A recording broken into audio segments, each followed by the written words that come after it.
जानकीकान्तस्मरणं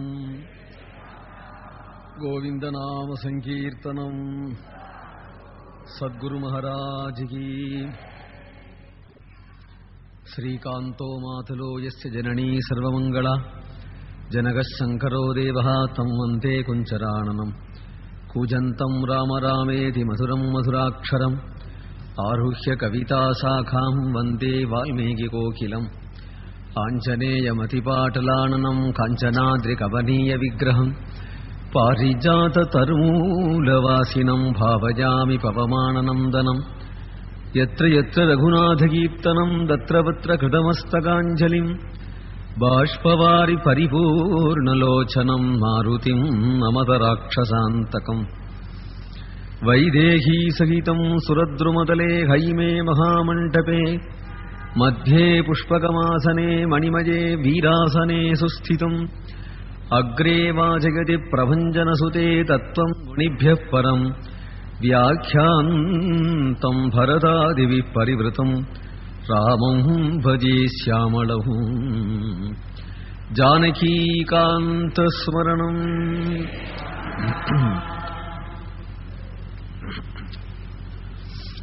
தசரத சக்கரவர்த்தி ஸ்ரீராமருக்கு பட்டாபிஷேகத்துக்காக வேண்டி எல்லா ஆயத்தங்களையும் செஞ்சிருந்தார்.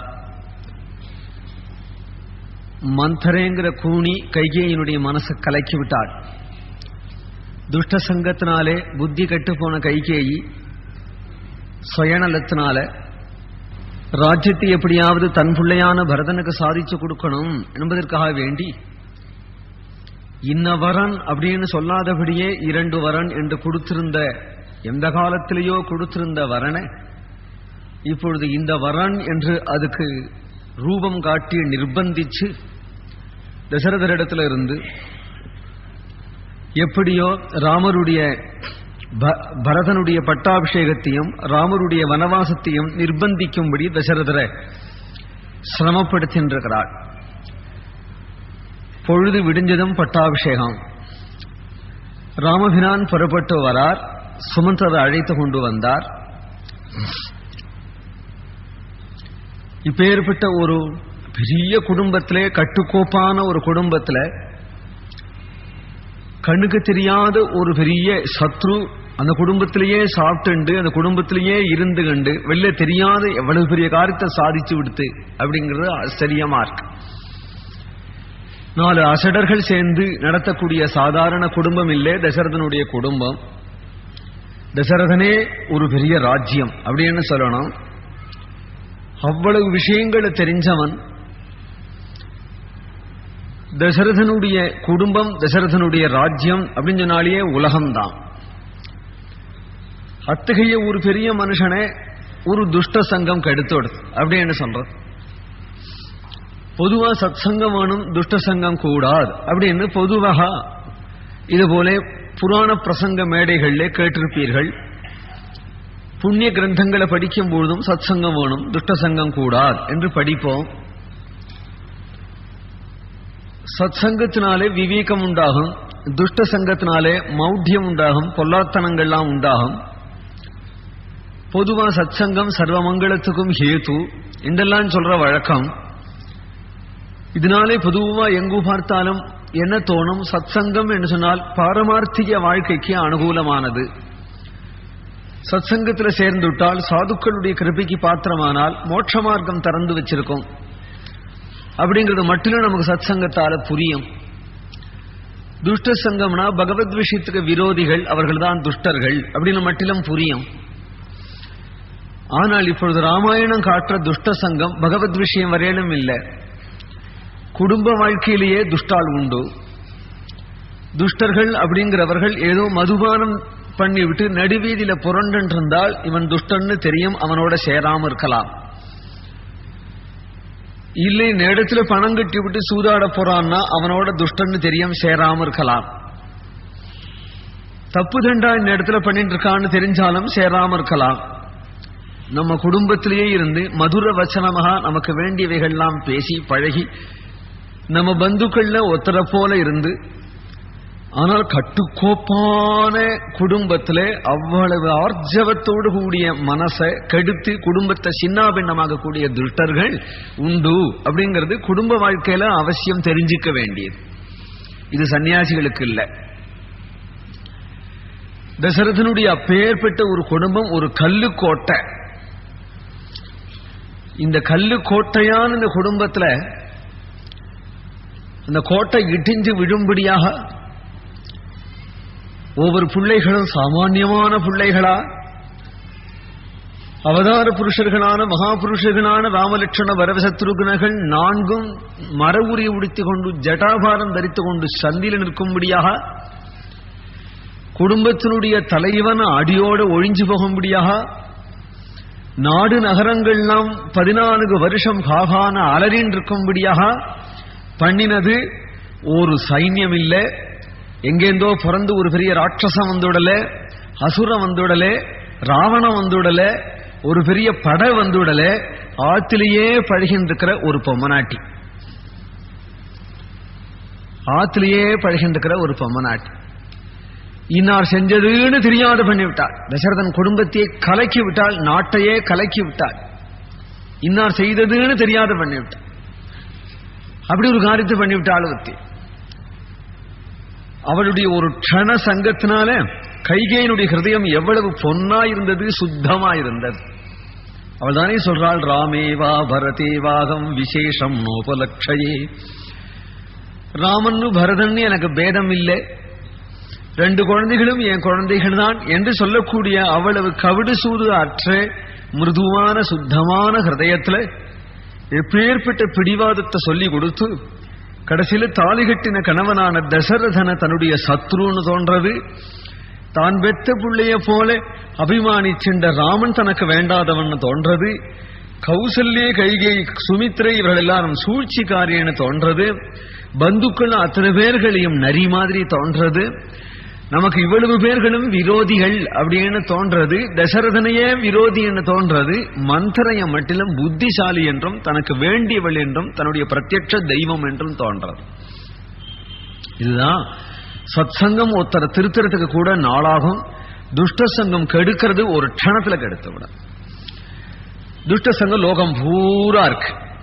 துஷ்டர்கள் கையில அருவாளை எடுத்துன்னு வரமாட்டா, சூலத்தை எடுத்துன்னு வரமாட்டா. துஷ்டாள் அவள் வாயில 2-3 வார்த்தை உண்டு, அவ்வளவுதான். சமயம் பார்த்து அந்த 2-3 வார்த்தையே நல்ல சாப்பாட்டுல விஷம் கலக்கிறது மாதிரி கலந்துட்டு போயிடும். அப்ப ஹிருதயம் பூரா விஷமாயிடும். அந்த விஷத்தை இறக்க முடியாது. இது லோகத்துல பல குடும்பங்கள்ல உள்ள கதை. தசரதன் குடும்பம் மட்டும் இல்லை, இது மாதிரி பல குடும்பங்கள்ல கண்ணியமா இருக்கக்கூடிய குடும்பங்களை கெடுக்கிறதே அவர்களுக்கு வேலை. கெடுத்து விட்டாலும் ஒருத்தர் சொன்னதை கேட்காது போயிடுவார்கள். இப்படியே பரிசிரமப்பட்டு கொண்டு எவ்வளவு இருக்கும். ராமாயணங்கிறது குடும்ப தர்மத்தை காட்டுறது தானே. அதனால இந்த குடும்ப தர்மத்துல முதல் ஜாக்கிரதைப்படுத்துறதுக்காக இப்படி ஒரு மந்தரையை அங்க ஒரு பாத்திரமாக காண்பிச்சார் வால்மீகி. கைகேயி மனசு கட்டு போயிடுத்த தசரதனை வசப்படுத்தி கொண்டு அவனை எழுந்திருக்க விடாம படுக்கையில வச்சு ராமனை கூட்டுண்டுவான்ட்டாள் சுமந்திரரை. தசரதனும் ராமரை கூட்டுண்டு வா என்று சொன்னதும் சுமந்திரரை அழைக்க வரார். ஸ்ரீ ராமபிரபு பட்டாபிஷேகம் அப்படின்னானே சந்தோஷமா எழுந்துட்டு போறார். இதெல்லாம் மாறி இருக்கும். அங்க போனால் என்ன செய்தி காதுல விழப்போறதுன்னு தெரியாது ராமருக்கு. பட்டாபிஷேகம் தானே தீர்மானம் ஆயிடுத்து, அதுக்கு தயாரா இருக்கார். ராமரை பத்தி நேற்றுக்கே சொன்னோமே, அவர் வைராக்கியம் வேணும்னோ சில பேர் முமுட்சுக்களாக தியாகம் பண்ணிட்டு போறாளோ அந்த கோட்டில சேர்ந்தவர்கள். அவர் குடும்பத்துக்கு உத்தம புத்திரனா இருக்கணும் தான் அவருக்கு ஆசை. அவருக்கு அப்பா வேணும், அம்மா வேணும், ராஜ்யம் வேணும், தம்பிகள் வேணும், மனைவி மக்கள் வேணும், உலகம் வேணும்.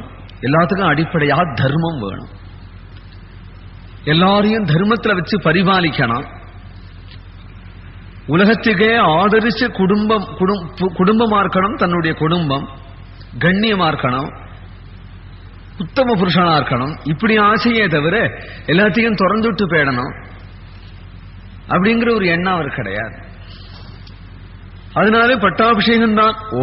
ஒரு கால் பரதனும் முதலிய சகோதரர்கள் எல்லாரும் சேர்ந்து பட்டாபிஷேகம் பண்ணிக்கலாம் அப்படின்னு அவர் ஆசைப்பட்டிருக்கலாம். அது இல்லை, இப்பவே சீக்கிரம் பண்ணிவிடலாம் அப்படின்னு தீர்மானம் பண்ணதும் இணங்கி விட்டார். பட்டாபிஷேகம் சந்தோஷமா தான் இருக்கார். அதனாலதான் தம் வைஷ்ணவன சங்காசம் உபவிஷ்டம் ஸ்வலங்கிருதம், இல்லைன்னா அழுது வெடிஞ்சுன்னா உட்காந்துருக்கார், தயாரா இருக்கிறார். ஸ்வலங்கிருதம்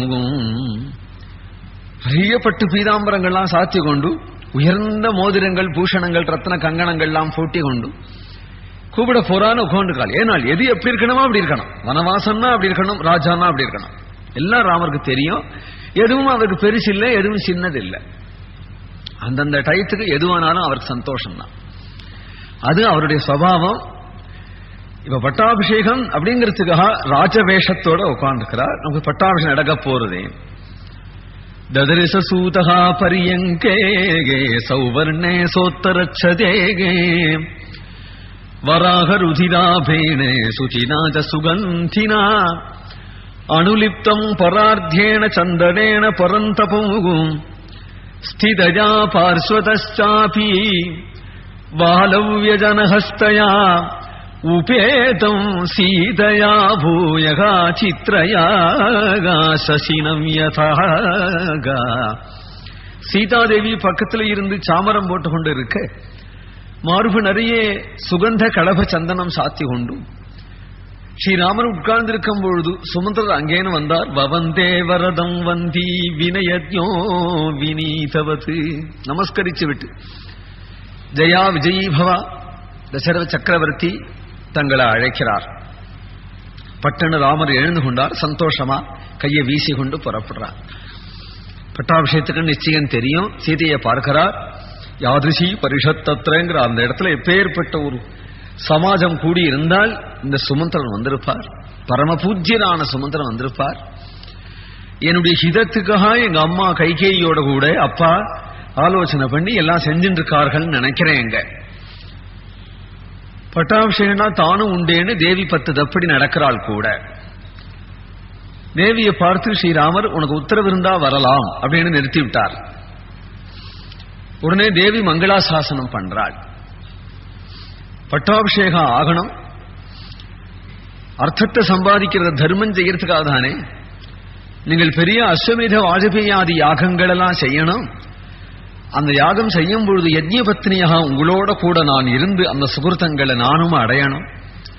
தான தர்மங்கள் சத் பிராமணர்களுக்கு நிறைய செய்யணும் என்றெல்லாம் சொல்லிக் கொண்டே உம்மை விட்டு எப்பொழுதும் மகாலட்சுமி பிரியாம இருக்கட்டும் என்று மங்களாசாசனம் பண்ணிக்கொண்டே விராள் தேவி. லட்சுமணர் காலமே சீக்கிரம் எழுந்து கொண்டு ஸ்நானம் பண்ணி உயர்ந்த பட்டாடைகள்லாம் உடுத்தி கொண்டு அலங்காரங்கள்லாம் பண்ணி கொண்டு அண்ணாவுக்கு பட்டாபிஷேகம் ஆச்சு. பரதன் சத்ருக்னன் எல்லாரும் செய்ய வேண்டிய கைங்கரியம் சேர்ந்து தானே செய்யணும். எதிரில் வந்துட்டார் அண்ணாவை அழைக்கிறது. வாசல் ரதம் இருக்கிறது, ரதத்தையும் பார்த்து விட்டார். அண்ணாவை அழைக்க வந்துட்டார் லட்சுமணர். ராமர் லட்சுமணனுடைய கைலாக்கு மேலே வர்றார். ரதத்துல போய் ஏறிக்கிறார். லட்சுமணன் கூட ஏறின்னு விட்டார். தானே கொடை பிடிச்சு கொண்டு தானே சாமரம் போட்டு கொண்டு போறார். வேற பாடி கார்ட் இல்ல ரதத்துல. சத்ரு பயம் எப்பொழுதும் உண்டு க்ஷத்ரியாளுக்கு. விரோதிகள் எங்கேயும் இருப்பார். அதனால யானைப்படை, குதிரைப்படை, தேர்ப்படை, காலாட்படை, சதுரங்க சைன்யம் முன்னாடியும் பின்னாடியும் போயின்று. அஷ்டாதச வாத்தியங்களும் முழக்கிறது. ஏராளமான ஜனங்கள், சாதுர்வர்ணியங்களை சேர்ந்த சர்வ ஜனங்களும் கூடியிருக்கார்கள். திரளான ஜனங்கள், எள்ளு இப்படி போட்டால் கீழே விழாது, அப்படி நெருக்கியிருக்கார்களாம் ஜனங்கள். ராஜவீதியில் ரதம் போகும்பொழுது பார்க்கிறார்.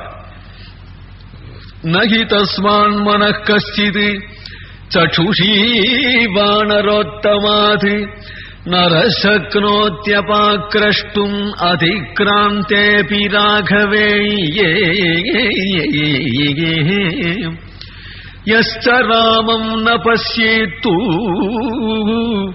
யஞ்ச ராமோ ந பஸ்யதி நிந்தித சவசே லோகே ஸ்வாத்மாப்யேனோ விகர்ஹதே சர்வேஷாம் ஹி சதர்மாத்மா வர்ணானாம் குருதே தயாம் சதுர்ணாம் ஹி வயஸ்தானாம் தேன தே தமனுவ்ரதா. வீடு வாசல் திண்ணைகள் மாடிகள் மரம் மட்டைகள் எல்லாம் ஜனங்கள். மாடி பூரா ஜனங்கள் நிற்கிறா, பலகனை வழியா ஜனங்கள் நிற்கிறா, திண்ணைகள்லாம் ஏறிண்டு ஜனங்கள் நிற்கிறா, மரங்கள்லாம் ஏறிக்கொண்டு ஜனங்கள் நிற்கிறா, தெருவெல்லாம் ஜனங்கள் நிற்கிறா. அதனால ஜனங்கள் ராம ரதத்தின் பின்னாடி போனார்கள்னு முடியாது. இருக்கிற இடத்துல அப்படியே பார்க்க வேண்டியதான். ரதம் போயிட்டே இருக்கும். ரதம் போயிட்டு இருக்கும் பொழுது அதோ ரதம் வருது அப்படின்னு தெரியும். ரதத்துல உள்ள பகவான் தெரிவார். ரதம் இப்படி வரும், இப்படி வரும், இப்படி வரும், நம்ம எதிரில் வரும். அப்ப என்ன கிட்டக பார்க்கலாம். அப்புறம் அப்படி போகும், அப்படி போகும், அப்படி போயிடும். அப்படி ரதம் வரும்படி போகும்பொழுது நகி தஸ்மான் மனః கஷ்டித் சற்றுஷீவானரோத்தமாதே. தான் நகர முடியாது, அந்த கண்ணு மட்டிலும் ரதத்தோட நகரும். சற்றுஷீவானரோத்தமாதே. நகர்ந்த கண் திரும்பி வாழ்க்கை வராது. ராமமே அனுகுதா திருஷ்டிகின் தசரதன் சொல்றானே, அதுபோல ஆயிடல. இருந்தாலும் கண்ணு திரும்பி வந்தாலும் ராமர் நிற்கிறது மாதிரியும் ரதம் போறது மாதிரியும் பிரமைய உண்டாக்கி உருவெளி தோற்றம் அப்படி லயிச்சு விடும் மனசு. அப்படி ஒரு உருவெளி தோற்றத்தை உண்டாக்கி விடுவாம். ராமர் நிற்கிறது மாதிரி தோணுமாம். அப்படி லயிச்சு பார்த்துட்டாளாம் இவா. ராமர் போயாச்சு, கண்ணிலே ரதம் நிற்கிறது மாதிரியும் ராமர் இருக்கிறது மாதிரியும் தெரியறது, போயும் கூட தெரியறதுனார். அதிகிராந்தேபி ராகவே. அப்ப எப்படி லக்னமா இவா பார்த்திருக்கணும். பார்த்தவாளுடைய பக்தி விசேஷமோ இல்லையோ, பெருமாளுடைய திவ்ய சௌந்தரியமும் ஆகர்ஷணமும் பக்தி இல்லாதவாளுக்கும் பக்தி கொடுத்துடும். ஏன்னா இவாதான் இப்படி பார்த்தான்னா சூர்பனகையும் அப்படி பார்த்தாளே, அதனால பக்தி இருந்தது பார்த்தான்னு சொல்ல முடியாதே. ராமஸ்ய வனவாசினகான காட்டுல உள்ள காட்டு மிருகங்கள்லாம் கூட அப்படி பார்க்கிறதே, புலி சிங்கங்கள்லாம் கூட அப்படி பார்க்கிறதே, ஞானம் இருந்தும் பார்க்கிறதே, ஞானம் இல்லாமையும் பார்க்கிறதே, முரடுகளும் பார்க்கிறது, சாதுக்களும் பார்க்கிறதே. அதனாலே அந்த திருமேனி யார் பார்க்கிறாளோ அவள் அப்படி பண்ணி விடுறார். அது சொல்றாரு, எஸ் ராமம் ந பசியத்து எஞ்ச ராமோ ந பசியதி நிந்தித சவசே லோகே ஸ்வாத்மஹாப்யேனோ விகர்ஹதே. அன்றைக்கு அயோத்தி வீதியில இருந்து அந்த காட்சியை எவன் பார்த்தானோ அவனே தன்யன் என்று. எஸ் ராமம் ந பசியத்து, அப்படி காண கிடைக்காதவன், அன்றைக்கு ராமர் அன்றைக்கு பார்த்திராதவன் அதன்யன், துர்பாகியவான் என்று. ஆனா அடுத்த வரி சொல்றார், எவன் ராமனை பார்த்தானோ, எவனை ராமன் பார்த்தானோ அப்படிங்கிறார். எஸ் ராமம் ந பசியத்து எஞ்ச ராமோ ந பசியதி. ஒன்னும் ராமனை நாம் பார்க்கணும், இல்ல ராமன் நம்மள பார்க்கணும். ராமனை நாம் பார்க்கிறது அப்படிங்கிறது அன்னைக்கு அயோத்தியில இருந்தா தான் முடியும். அயோத்தி வீதியில இருந்திருந்தா முடியும். அயோத்தி வீதியில இல்லையே, இருந்திருந்தோமோ இல்லையோ அதுவும் தெரியாதே. ஆனால் ராமனுடைய கட்டாட்சம் நம்ம மேல பட்டால் கூட தன்யன் அப்படின்னா அதுல பூர்ண நம்பிக்கையும் திருப்தியும் இருக்கு. எங்கிட்டக உங்ககிட்டக ராமனுடைய கட்டாட்சம், ராமன் நம்மளை பார்த்துட்டான் அப்படிங்கிறது நிச்சயம். எப்ப பார்த்தான், எப்படி பார்த்தான்? நீங்க கதை கேட்கிறேல, நான் கதை சொல்றேனே. ராம கட்டாட்சம் ஒரு சில மாத்திரம் என் மேல விழாது போனால் ராமாயணத்திலேருந்து ஒரு ஸ்லோகம் நான் சொல்ல முடியாது. ராம கட்டாட்சம் உங்கள் மேல விழாது போனால் இந்த நேரம் பொழுதுபோக்குறதுக்கா இந்த ஊர்ல பொழுதுபோக்குக்கா இடம் இல்ல, வழி இல்ல. இந்த நேரம் நீங்கள் இவ்விடத்துல உட்காரணுமானால் ராம கிருபதானே காரணம். அதனாலே அயோத்தியில இருந்து ராமன் அன்றைக்கு பார்த்திராத போனாலும் ராமாயணத்தை இன்றைக்கு பார்க்கிறோமே, அதனால நிச்சயம் நாமும் தன்யர்கள் தான். எச்ச ராமம் ந பசியத்து எங்க ராமோ ந பசியதி நிந்தித சவசே லோகே ஸ்வாத்மஹாப்யேனோ விகர்ஹதே. ஒரு கால் இந்த ராமாயண கதை கிடைக்காத போனால், ராமபக்தி செய்யாத போனால், ராமநாமத்தை சொல்லாத போனால், ராமகீர்த்தனம் காதல விழாத போனால், ராம பூஜை பண்ணாத போனால், ராமதாசர்களுக்கு அபிமான பாத்திரமாக ஆகாத போனால் அவனுக்கு எவ்வளவு சிறப்பான வாழ்க்கை நடந்தாலும், எவ்வளவு கோட்டீஸ்வரனாக இருந்தாலும், எவ்வளவு பெரிய பதவியில இருந்தாலும், கடைசியில சாக போகிற நாள்னு ஒண்ணு உண்டே, அன்றைக்கு இந்த பதவி பெருமையும் பின்னாடி வராது, அவ்வளவு கோடி ரூபாயும் பின்னாடி வராது, கார்ல வச்சு அன்னைக்கு ருத்ரபூமிக்கு கொண்டு போக மாட்டா, காரும் பின்னாடி வராது, மனைவி மக்களும் வராது. அப்படிங்கும் பொழுது அவனுக்கு தன்னை தானே நினைச்சு பார்க்கிற புத்தி ஒரு கால் இருக்குமானால், அப்போ ஏண்டா உலகத்துல பிறந்தோம் என்று என்ன செஞ்சு விட்டோம் என்று தன்னை தானே நிந்திக்கும். ராமபக்தி பண்ணாத போனால், ராமாயணத்தை கேட்டிருந்தால், அன்றைய ஒரு நாள் இந்த உலகத்துல நான் பிறந்து என்ன செய்தேனோ, எப்படி கல்யாணம் பண்ணிட்டேனோ, எப்படி குடும்பம் நடத்தினேனோ, என்ன சம்பாதிச்சேனோ எனக்கு தெரியாது. அவ்வளவு டிராமாங்கிறது நிரூபணம் ஆயிடுச்சு. ஒன்னே ஒன்னு சத்தியம், ராமநாம் சத்தியகை, ராமநாம் சத்தியகை, ராமநாம் சத்தியகைங்கிறது சத்தியம். காசியில தூக்கின்னு போவா ஹரிச்சந்திர காட்டுல நெருப்பு போடுறது, தம்பட்டந்தாரையெல்லாம் இங்க முழக்கிற, அங்க கிடையாது. அங்க ஒன்னே ஒண்ணுதான், ராமநாம் சத்தியகை, ராமநாம் சத்தியகை. அதை நிரூபிக்கிற சமயம் ஒன்று இல்லையா உலகத்துல? அது யாரும் இல்லைன்னு சொல்ல முடியாதே. அன்றைக்கு சுவாத்மாத்தியனம் விகர்கத்தை, யார் ராமநாமத்தை இன்னைக்கு சொல்லிட்டானோ, ராம கதையை இன்னைக்கு கேட்டுவிட்டானோ, ராமபக்தி இன்னைக்கு பண்ணிவிட்டானோ, அவன் அந்திம சுவாசம் விழும்பொழுது தன்யான். ராமா, ஏதோ நான் ஹனுமான போல உன்னிடத்துல பக்தி பண்ண முடியாது, விபீஷணனை போல திட விசுவாசத்தோடு சரணாகதி பண்ணேன் இல்லை, பரதனை போல அல்லும் பகலும் உன்னை நினைச்சு பிரேமையினால கதறினவன் இல்லை, நான் தியாகராஜ சுவாமிகள் இல்லை, குலசேகர ஆழ்வார் இல்லை, துளசிதாஸ் இல்லை, கபீர்தாஸ் இல்லை, அல்பன். உன்னுடைய கருணைக்கு நான் பாத்திரம், அது நிச்சயம். ஜடாயோ போல உமக்காக பிராண தியாகமும் பண்ணல, ஆனால் உன்னுடைய கிருபைக்கு நான் பாத்திரம். சத்சங்கம் எனக்கு பிடிச்சது, உன் கதை எனக்கு பிடிச்சது, ராமகதை நான் கேட்டேன், ராமநாம சொன்னேன், ஆனால் தன்யம் என்று தன்னை நினைச்சு சந்தோஷப்படுத்துறதுக்கு ஒரு சின்ன ஹேது ராமநாமம். அந்த ராமநாமம் ஒண்ணுனால ஆத்ம திருப்தி ஏற்படுமா? அன்றைக்கு அந்த ராமநாமம் இன்னைக்கு வரல அப்படி சொன்னா அன்னைக்கு ஆத்ம திருப்தி எத்த கொண்டு அடைவாயின்னு கேட்கிறார் வால்மீகி. கேட்கிறார், நான் கேட்கல, அன்னைக்கு இவ்வளவு பெருமையா வாழ்ந்தேன்னு ஜம்பாடியே, அன்னைக்கு சுவாசம் போகும் பொழுது நீ எத்த கண்டு சந்தோஷப்படுவேன்?